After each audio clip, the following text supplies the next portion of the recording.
Just had a fascinating call from Glenn, a caller in Vancouver, and asking about how things will probably play out if we take the House but not the Senate.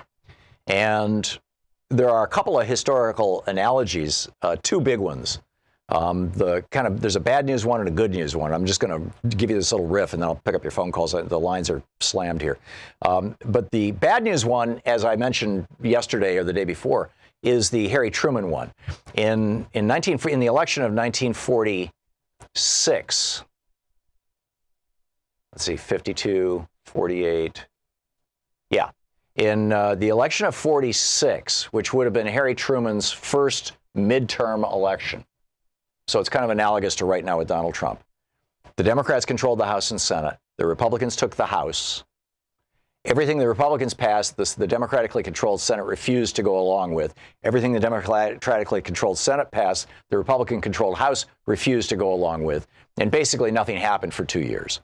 And Truman ran for re-election in 48 on the, quote, do-nothing Congress. That was 90% of his campaign strategy, and he won re-election. So, you can imagine Donald Trump doing the exact same thing. So, and I think that that's very real, and that's probably going to be, a major component of this. But on the other hand, if you look at 1994, which was the first midterm election, Bill Clinton was elected in 92. 94 was the first midterm election, just like this is the first midterm election for Trump, just like that was the first midterm election for Truman. During the election, before the election, the Democrats controlled both the House and the Senate. They took the House. This was Newt Gingrich's contract on America. It was a brilliant marketing strategy that was used all across the country, even though it was a scam. His 10-point item, 5 or 6 of them just pointed to one single piece of legislation that was a tax cut for millionaires and billionaires. But he said it would do this and this and this and this and this. And so, he ran the scam, but people bought it. The Republicans took control of the House. And, yeah, you had that kind of gridlock, again, with a Republican House and a Democratic Senate. But what was really consequential about that election was that once the Republicans took control of the committees so that they could hold hearings and use the subpoena, they began their investigations into Bill Clinton's Whitewater land deal, where he lost $35,000 back before he was governor of Arkansas. And then that went to the Rose Law Firm, and then that went to the Travelgate, and then that went to Kathleen Willey and what's her name, and I'm forgetting the woman who actually started that whole thing. And then that went, and that led them to Monica Lewinsky, and boom, they could impeach the president for a BJ. And now we've got more than just Donald Trump chasing attractive young women around the White House.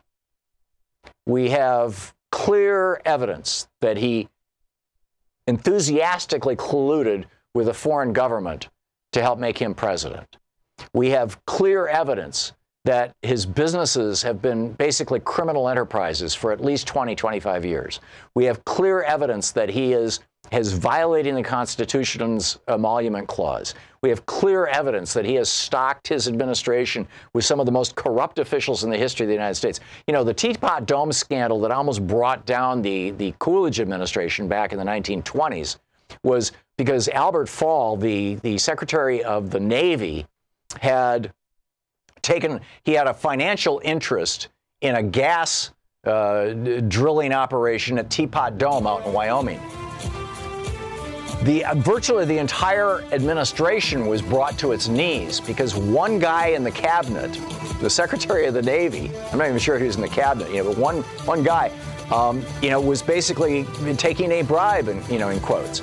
Well, Trump has done far worse than that. And Pruitt and Walker and all these guys in his administration, they've done far worse than that. So once the Democrats get the subpoena, look out. You're listening to the Thom Hartmann Program. Call 202-808-9925.